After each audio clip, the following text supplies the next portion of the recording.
firefighter in the FDNY on 9/11. Just to share my story, I know that you've helped the work that you do for the 9/11, and you've asked me to do this to give my experience on that day. I remember the day vividly. It was a beautiful day, clear, deep blue sky. I was on my way to work at a friend's house on the side to help him do the electrical work in his kitchen. He lived in Port Washington.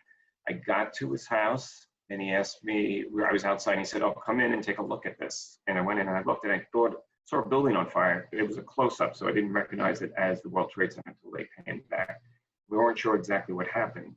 And then as they panned back, I could see it was the World Trade Center. And then the next plane hit. And then we knew. Then there was a recall that went out for all the firefighters to come to the city. And I remember getting my stuff together and seeing in Port Washington on Long Island, fighter jets fly over back and forth, like combing the area, which I said to myself, I never thought I'd see the day where fighter jets were flying over Long Island, over the United States to protect the United States. Then I went home, I got my gear, went back, picked up, actually it was one of my bosses who is a lieutenant, and we went into the Bronx together. We were working in the Bronx. And our firehouse didn't go down to 9/11 to the Twin Towers until the next morning. We were there, the city actually was calling in volunteer units from outside. And I remember a volunteer unit came from Westchester down and occupied our firehouse to answer the calls. And I remember the officers giving them instructions on what to do as far as like, don't get involved with the people, don't just do what you have to do, don't get yourself hurt, just do what needs to be done, but don't get yourself hurt and like, don't try to be a hero here if you get any calls. Although the city at that time was very quiet because people were in such shock, there weren't a lot of runs to go on. The next morning, that night I remember they came in with a list of guys that were killed from people knew, they read off the list. And I was kind of shocked, like the name, because I recognized so many names. I worked with some of the guys that were on that list. And I just couldn't believe that they were killed. And then it was the next morning that we went down actually to there. And you walk around and you just knew that there was nothing everyone was dead. You could just tell from regardless of what they said on the news. And then coming back, the things that, I should say, the destruction was a lot. I used to be an accountant down at 120 Broadway, which sat diagonally across from the Twin Towers. And there was I used to see the Twin Towers all the time. So to go down and see the complete destruction was really like disturbing. And I'd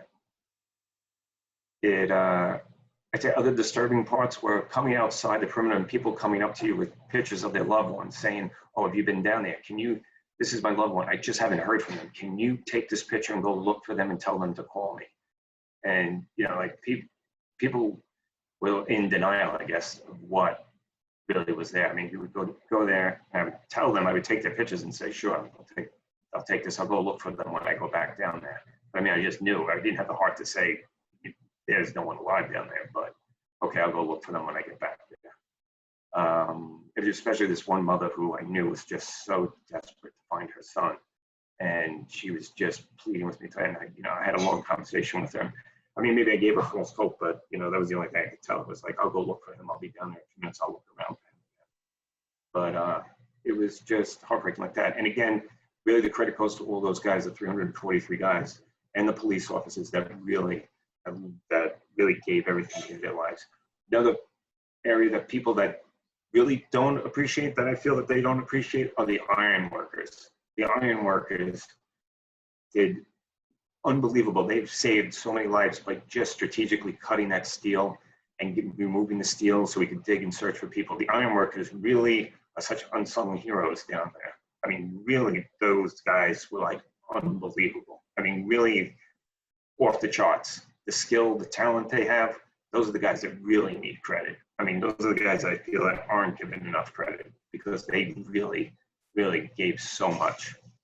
And basically, it was just a sad thing. So, it was bad.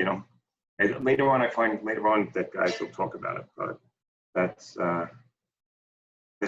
pretty much. I mean, Were you, well, I assume you were working on the pile for months like other I wasn't for FD. months because I worked there for over a little over 2 weeks, because right before that, or about a year before that, I was burnt in a fire and I had skin grafts on my legs.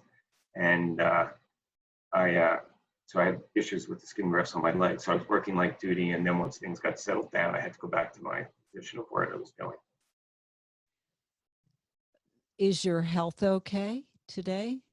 Yes, mine is fine. I've known plenty of guys. It's not a made up story about guys getting cancer. A couple of my friends have cancer or have had cancer from this. How do you feel that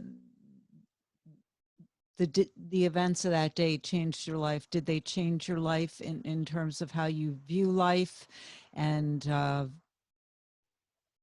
Yeah, sure. I probably appreciate my family. I mean, not that I didn't appreciate them, but it's like, I don't know, like big things. I always look at things like I have a home. It has heat in the winter, air conditioning in the summer, and I have a meal anytime I want on the table. So I mean, what more can I really want? I'd say another part that was really disturbing was constantly going to all the wakes and funerals of everyone that was killed, and seeing their families that 6 months before they were at Disney World, you know, and like they're at the wake, they're playing those videos, and constantly seeing like the slideshow of people that were at that, you know, like I said, 6 months before were at Disney World with their entire family, and now their dad is dead. is there anything else you want to add? I mean, if you wanted to know, I mean, here's one story. I mean, I worked, when I was working light duty because I was hurt. There was a guy I was working with who, this is just, I mean, I can tell you, I mean, everyone has stories about this share. And I told him I was going to take my kids to Disney. He's like, oh, I just got back from Disney. He goes, I'll bring the stuff in. And he went through putting all this stuff, and we went through everything and on and on. And he said, oh, Bill, you know, he goes, you know, and he was great. We went through everything. He said, you know, Bill, next week I'm going back to full duty. I'm not going to see you next week. He goes, you know, it was really nice meeting you and working light duty with you. And I said, oh, yeah, it was great meeting you. And that was at the end of August. And he went back full duty. I was still there. Sure enough, 9/11, he was killed, you know. You know, it's a real story. You know what it is? I always say this. There isn't a photograph I have seen that really captured what it was like to be there. There are people who say to me that the one thing they can't get out of their heads is the smell, that they could block out everything else but the smell. I'll tell you, the air was like poison down there. Like, if after you worked down there, that your eyes weren't that they were like bloodshot. There was no white left in your eyes. I have blue eyes. You would see blue in my eye and then pure red everywhere. Like I was a demon, like I was possessed. I mean, there wasn't a bit of white left in your eye. So. Thank you, Bill.